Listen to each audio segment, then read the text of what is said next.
Chapter 2. Into the Dark. The dark beyond the cave mouth was not the ordinary kind.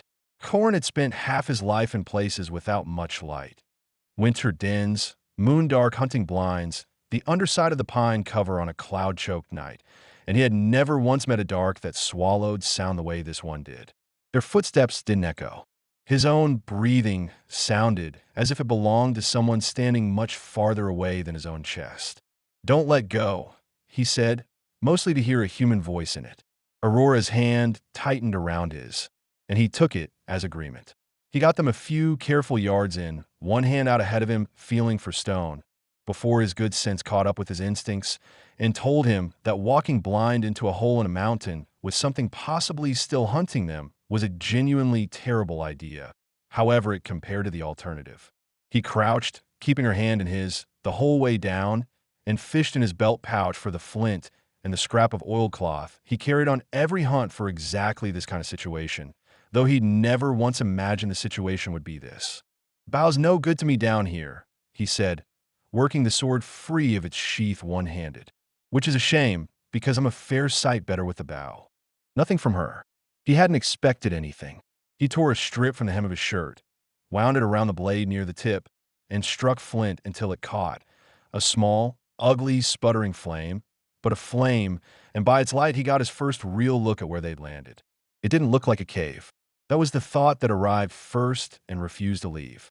The walls curved in a long, deliberate sweep, too even to be the work of water or time. The stone underfoot smooth in a way no natural passage had any business being. Not worn smooth, he realized, looking closer, but cut that way from the start, deliberately, by tools he couldn't begin to picture. Nobody went into the forbidden cave. Everyone in the valley knew that. So, who had built a passage like this? And why keep it a secret rather than simply seal the opening shut?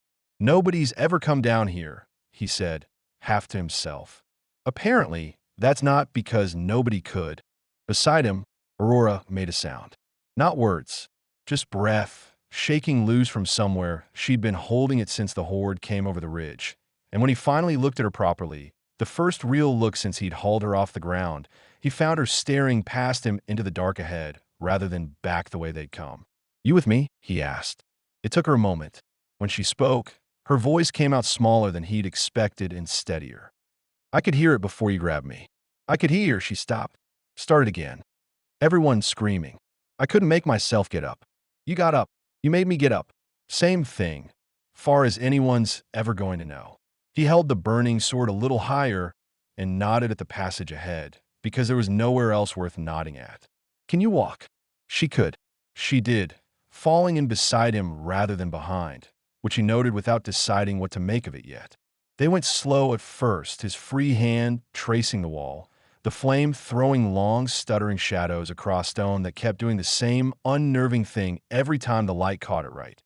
Too smooth, too regular, joints, and seams where a natural cave had no business having joints or seams at all. He'd built enough fences and mended enough forge work in his life to recognize the difference between a thing that had grown and a thing that had been made. And this had been made by hands or by something, and that fact sat in his stomach like a swallowed stone. "Someone built this," Aurora said, echoing the thought before he'd worked out how to say it out loud himself. "Looks that way. Why would anyone build a tunnel into a mountain and then let everybody believe it was haunted? I don't know." He considered it as they walked, turning the question over the way he'd turn over a track he didn't recognize, looking for the story underneath it.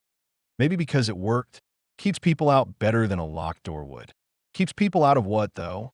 He didn't have an answer for that either and didn't pretend to.